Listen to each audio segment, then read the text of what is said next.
Hi, I'm Mick Garris. Tonight on Take One, we're going to take a look at horror films. And we're going to talk to some of the people who have made some of the finest horror films around. Our guests include John Landis, whose first film he made at the age of 21, Schlock, a monster comedy. Also made Kentucky Fried Movie, The Blues Brothers, National Lampoon's Animal House, and An American Werewolf in London. John Carpenter, who made his first feature film as a USC student, Dark Star, for $60,000. Also made Halloween, The Fog, Escape from New York, and is currently working on The Thing. David Cronenberg, whose films include Rabid, The Brood, They Came From Within, and Scanners, is currently working on a new film called Drome. John, why do you think horror films are so popular? I can't really answer that with a generalization that will hold true, but what is true is the genre of monster films and horror films has been consistent throughout the history of the business. If you look at the decades of the 20s, 30s, 40s, 50s, 60s, 70s, there's always cycles of westerns and war movies and comedies, but there have been horror films straight through. The only difference is in budgets, whether they're A pictures or B pictures. Why are they so popular? I guess because they're really entertaining, I hope. What frightens you, John Carpenter? I don't get frightened by movies. Movies don't scare me, no. Ever? No. You've never been scared? When I was a little kid. All right. What movie? Movie that scared me the most was probably It Came From Outer Space.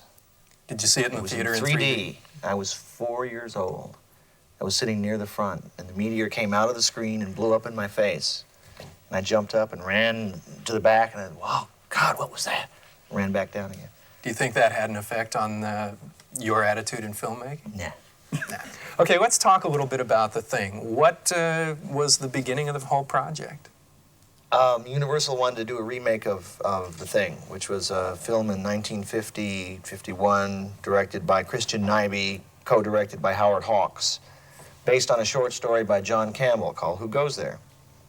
And it was an excellent film, one of my favorite movies. It was James Arness as a giant blood-drinking carrot from outer space. Did it scare you when you saw it?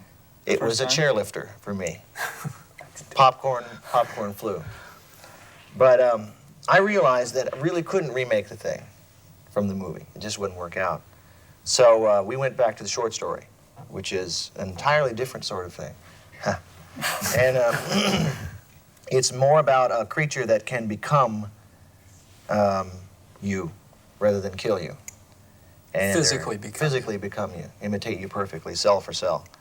So that these men in this Arctic camp suddenly realize that their friends are maybe not their friends.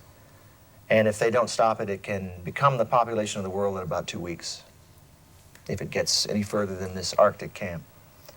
And when it's threatened, the thing goes through several incantations and does some strange thing to the human body, and that's what the movie's about.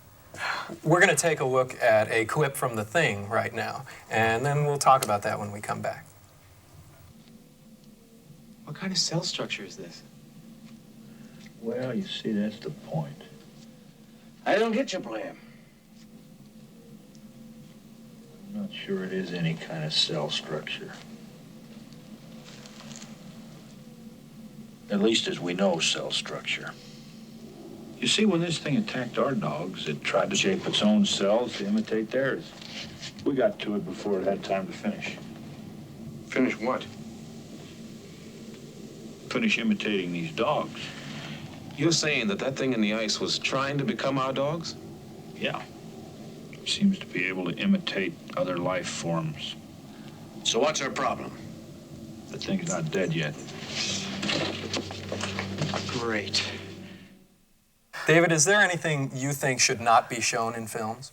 If you want to take that as an absolutely blanket general question, no, I don't think there's anything that should not be shown in films. Specifically, your films are known for a lot of graphic violence. So let's specifically move into your films. Yeah, they have been. No, I think it really depends on the tone of the film. It depends on what the film is trying to do. I mean, I have been offended by violence in movies, but primarily because I think that, I can't think of a specific instance, but because I think, let's say, that the violence is completely gratuitous within the context of the movie. That is to say, every movie has its own rules, and you can really set up any game that you want, but once you do that, you really have to play that game, otherwise the audience feels they know that something's wrong, that something's not working. Your films are probably best known, symbolized by the exploding head at the beginning of Scanners. Mm-hmm. How do you feel about that? Well, it's how do I feel about it being one of the symbol of your work? Oh, I think it's very appropriate because the idea of a mind that can't be an energy in a mind that can't be physically contained is very appropriate, I think, to the way I feel sometimes, for one. And so and just in terms of the effectiveness of that effect and the way it worked in the context of the movie, I'd be happy to be known by that for a while anyway, until the next movie. When you talk about censorship, you have to get into the ratings problem. Do you have any particularly strong feelings about the ratings board? Yes. Very few people realize this, but the United States is the only country in the world that does not have government-imposed censorship. We have a self-regulating board of Motion Picture Association of America whose job is to reflect the current mores. For instance, I made a movie called Kentucky Fried Movie, which was 5 years ago. They had a scene of lovemaking where the girl was on top, and it was fairly graphic, and that got an R rating. Now, with the moral majority and equally despicable groups screaming, an identical scene in American Werewolf in a porno movie projected on a screen was considered enough to get me an X. It was the same shot. And when I said, well, wait a minute, what are you talking about? They explained it to me, and they're correct. They're saying our job is to reflect the mores of the time, which means President Reagan is president, which means violence, in fact, is okay, and sexuality is evil and corrupt. It's sick. Most horror films having an R rating, it seems to take it out of the hands of kids generally. Does it? I wish they'd stick with R ratings, because I think that young kids shouldn't see some stuff. Where would you draw the line? Would you have given Halloween an R rating? Sure. How about The Fog? No. PG. It was originally intended as a PG, It was always intended as a PG, and even with the stuff, additional stuff that we shot to make it a little stronger, I still think it's a PG film. It's a kid's film. What did it get? R. It got an R. Because at that time, violence was unpopular. See, I had an experience like John's. I was a producer of a film called Halloween 2, and we submitted it to the rating board, and it's the same thing. The sexual part of Halloween 2 was hit on, and it said, this is an X unless you change this. Really? The violence was no problem. David, you've also had problems as far as X and R ratings in your film. Scanners was originally an X. Well, every picture that I've done has originally gotten an X here in the States. But you have to understand that I live in Ontario, Canada, which used to be the most liberal province and now is the most restrictive. Right. So I have to agree, or let me amplify what John was saying. When I came down here to talk to the MPAA about ratings, it was still a relief compared with what happens in Ontario, which is that they take your picture, they take every print, and they cut it, and they hand it back to you, and they say, this is your new movie. They keep the pieces that they've taken out, and you go to jail for 2 years if those are projected, if you put the pieces back. And that's real censorship. And so what you've got here, however imperfect it may be, at least you still have the option of releasing the film as an X. And of course, there are huge economic sanctions against doing that, and usually you have a contractual obligation not to have an X. Nonetheless, if you really want it to be an X, you can still get it shown here. In Canada, you go to jail. Yeah. So I would say that I think what you need here is another category, something like 14 and over or something, because I agree with John that I wouldn't want, when Shivers, which here was called They Came From Within, was first shown here, I drove down to Buffalo just to see it in another country. And I was really quite upset to see someone bringing a 3-year-old girl in to see this film. And I had a 3-year-old daughter at the time, and I didn't think that the kid should see the movie. And obviously left to adults and parents and guardians, it's just not going to work. And that's one of the reasons that they're being very tough with handing out R ratings here, is because they know that kids are going to get to see these movies with or without parents. If you had a serious restriction against anybody, say 13 or 14 and under, seeing this movie at all, but above that age they could go to see it by themselves, that would be, and you had that as a separate category, which they have in one of the provinces in Canada, that I think would help a lot. Do you think horror films are cathartic or potentially harmful? I don't or believe neither. I don't believe they're potentially harmful. There are a lot of people who do. Yeah, I don't know. Yes, I think they can be cathartic. It doesn't have to be. Again, getting back, it depends entirely on the individual film. You make generalizations. You can't. I mean, I'm known as a maker of comedies, and I always made a strong generalization in my own mind. I always made a rule: blood is not funny, gore is not funny. If someone's injured, it has to be done in a very straight slapstick way. And then I saw a film called Monty Python in Quest of the Holy Grail, in which a guy is severed limb by limb. It was hysterical, and I was fascinated by it. They're breaking my rule, and I'm laughing. And I realized it all depends on the individual, because the vast majority of horror and monster films are dreck. What do you think really represents your films? Well, you were talking about the exploding head, but in fact, I think it really has. My films tend to be very body conscious. The body and what it is and what it does and what it can do tends to be very central in my films, and it was never a conscious thing, but I gradually realized that I was more interested in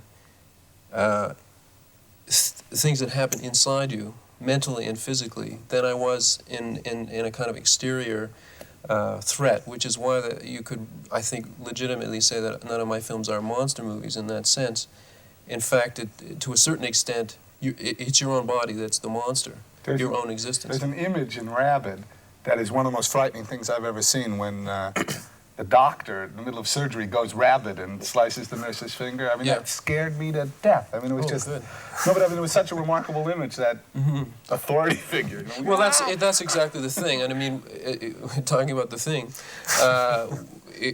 the idea that someone close to you, I mean, the promo for Rabid was, you can't trust your mother, you can't trust your neighbor, you can't trust your best friend. 1 minute they're normal, next minute they're rabid. The idea, I don't mean to get very Freudian about it, but the idea that, for example, a parent suddenly wants to destroy its own child is very frightening, because a parent is supposed to do exactly the opposite. So that kind of turnaround and the psychological reality behind it and the potential and the possibility of it all is what makes, is the kind of horror that I'm interested in. And so it's all very internal. And the fact that the Shivers in Canada is called They Came From Within here it's appropriate. They Came From Within is exact, instead of from outer space. I think that shows you the orientation that I have when I make films.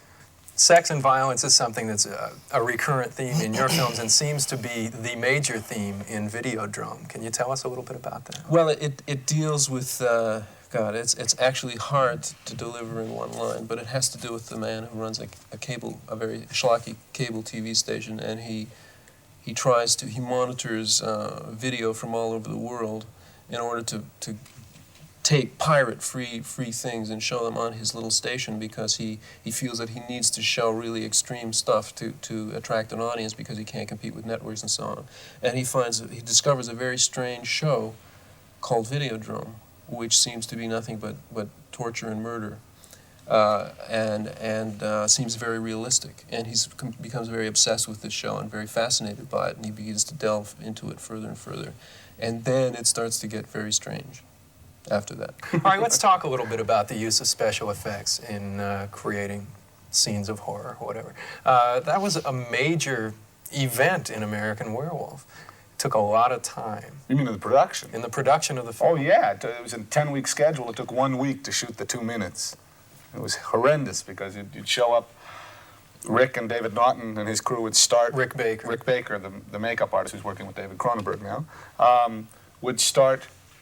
They'd start at like 5 in the morning, and we'd come on, making them up, and we'd come on set at 7, and we'd be lit and ready at 8, and then we'd sit there till 1, which was horrendous. I hated it. And then they'd come out and we'd shoot, 2 shots, and it was like, see you tomorrow. How long did it take to devise the effects? Months. To build it, it took months. To devise it, I wrote Werewolf in 1969 in Yugoslavia. It was based on a real experience I had, believe it or not. And I met Rick Baker in 1971 on Schlock. And he was then 20, and I told him I wanted this metamorphosis. For the movie to work, I really felt you couldn't use opticals. You couldn't use lap dissolves like Lon Chaney Jr. You had to see in bright light. You had to see a guy's metamorphosize. And then, in '71, he first showed me his first change-o head. Figured out how to do it. And Rick had worked with the great Dick Smith, and in fact, Rob Bottin, who's working with John Carpenter. It's weird. They're all incestuous. They all work together.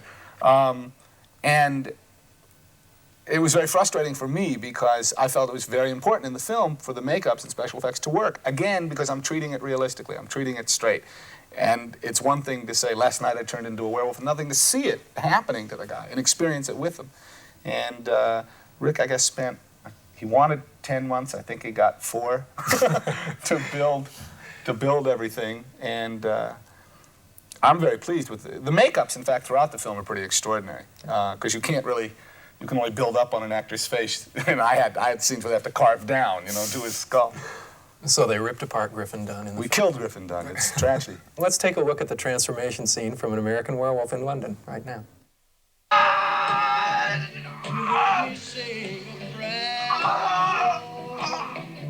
Someone I really would care for. Then suddenly there appeared for me the only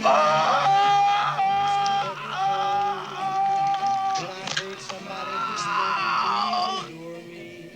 And when I looked, the moon had turned to gold. Help me! Please! Help me! Help me!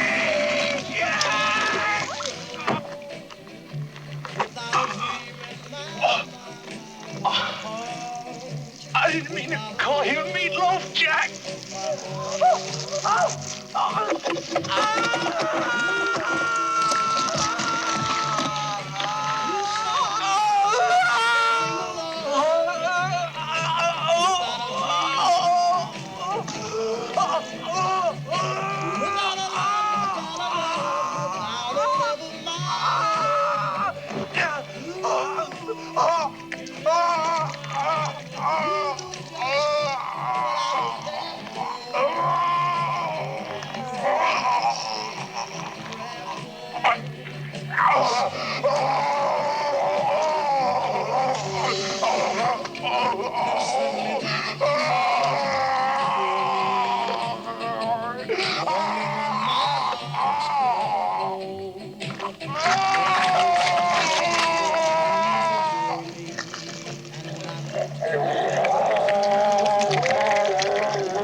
You're working with Rob Bottin on The Thing, also very extensive transformation type of effects and other sorts of makeup effects. Is it more of a pain in the neck, or do you really enjoy the process? Well, unlike John, we have set aside about 5 months to shoot all the effects, separate and apart from the first unit. Well, you have much more extensive than I did. They go on and on and on and on and on and on and on. And I have the same problems that John is describing, where you do 1 shot in a day or 2 shots in a day. And they are a pain in the neck if you try to do them in your first unit. If you're trying to do them all at the same time, like if I had a 10-week schedule and it took a week to do the transformations, I would be out of my mind. It was the last week. We had shot in fact, we'd shot all the inserts, so we had nothing to do. So, I was going to say, I read the screenplay by Bill Lancaster of John's movie, and The Thing, and it's just, talk about demand. It's unbelievable what is supposed to happen in the film. I mean, it's unbelievable. Yeah. I can't wait to see it. It's just it's mind-boggling. Well, all of you have taken films that have scenes that really demand more of makeup effects than have been done previous to that time. Well, makeup men, people love that, of course. I mean, they curse you because they can't fall back on things that they've done before. But on the other hand, as any creative person would be, they're very excited by an incredible challenge. So if the chances are that you will, after all, there are really only a limited number of fabulously good effects people. And there are a lot of films and producers who are clamoring for these people. So that that's another thing that you don't, that's behind the scene. But the chances that you'll get to work with somebody like Dick Smith or Rick Baker depend very much on how interesting and what kind of challenge it is that you're presenting them with. And if they're going to do something that they did 10 years ago, obviously it's not going to excite them as much as if it's something that they know their own colleagues are going to phone them up and say, how did you do that? I mean, that's what they want. Although there's a new phenomenon that I see, because I'm a real monster movie buff, you know, I go see everything, no matter how schlocky, which is that it used to be that there'd be some pretty intelligently, you know, well-made, well-directed, well-acted, crafted films until the monster showed up. The monster was so dumb-looking that it blew everything. And now there's a whole new phenomenon, which is there've been a whole bunch of films that are just dreck, but the monsters look great. Well, you know, that's the thing. I mean, what does a producer say? He says, look, the only way we're going to sell this terrible film is on the basis of the special effects, the stills of the special effects. I think Roger Corman had a lot to do with both sides of that. You know, I mean, if you're selling the artwork and the stills and the title before there is a picture, what are you going to sell? You're not selling the dialogue. You are selling the monster or the effect. Corman used to do at AFP, they do the poster. And first, then they make a movie. That's right. If the poster got good reviews, then they make the picture. So that means that you would apportion your budget. I mean, that happened to me on They Came From Within. In fact, I mean, we said, okay, look, when you have a dialogue scene, obviously it's 3 shots and goodbye, you know, 1 take, forget it. But when we have special effects, if it takes all day, great, you know, we have to do it. And that's exactly the way that film was shot. Are you ever surprised by the reactions to your films, David, when you go in with an audience? Oh, constantly. Is there any particular time I used to think that, you know, when I was younger and more arrogant and more ignorant, certainly, I used to think the idea of having previews for films was really a bizarre, cop-out, strange industry kind of thing, and I couldn't really understand what that was about.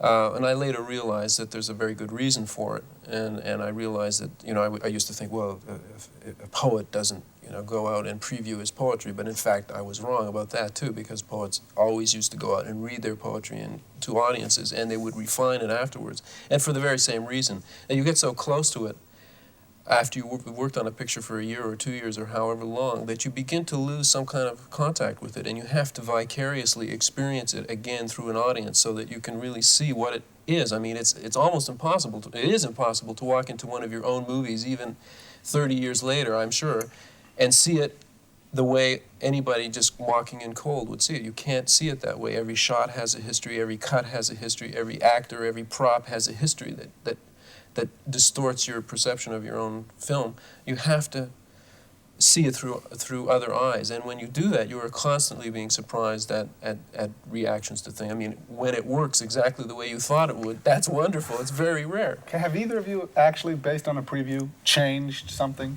very strongly? Sure. Like, tell me a story. The Fog. What The Fog. I showed it to a bunch of people, and they didn't react the way I wanted them to, so I changed it. Is that you shot some additional footage that was harder? Right? Quick. I actually moved the exploding head in scanners 10 minutes into the film. It was originally 3 minutes and 2 minutes into the film. It was the first scene. Right. And based on audience reaction to that, and the general pacing of the film, the rhythm of the film, I realized it was wrong, but I couldn't tell. What's the biggest surprise you've ever had by an audience watching one of your films? That I've ever had? Yeah, have you? Well, 2, actually. One was, there's a line in Animal House that's spoken by Doug Kenny when he says, well, what the hell are we supposed to do, you moron? It's a line that was not intended to be necessarily amusing. It was exposition that get consistently in every country, in every language, in every theater in the United States I ever saw the movie, got a huge laugh. So you cut it? No, it's there, but I don't know why. I genuinely don't know why it gets such a huge laugh. I've never been able, I've said to people, why is that so funny? And they go, you know, to this day. What's the other one? No, on Werewolf, I made a change because of a preview that I think hurt my picture commercially, but didn't hurt it. What did you change? You know, there's a scene with 3 bubs by the Tower Bridge. Well, they get killed. The way it is now, you don't really see it. And you did really see it. And it was such a big scare that the audience, we previewed in Chicago and New York, the audience went, "Ah!" And for 5 minutes they were going, did you see that? Holy, you know, that. And it's such a buzz that I'm in the back of the theater going, shh, you know, there's plot going on. So I cut it out. And I think I probably made a mistake. Because when people talk about Jaws, they always talk about the face in the boat. You know, they talk about Halloween. You know, there's always specific things that really got him, and I cut it out of my movie. Okay, well, I'd like to thank the three of you for joining us on this discussion here on Take One. John Landis, John Carpenter, and David Cronenberg. We look forward to The Thing and Videodrome this summer and your next secret project that I'm sure we'll be hearing about soon. Thanks a lot, and thank you for being with us on Take One.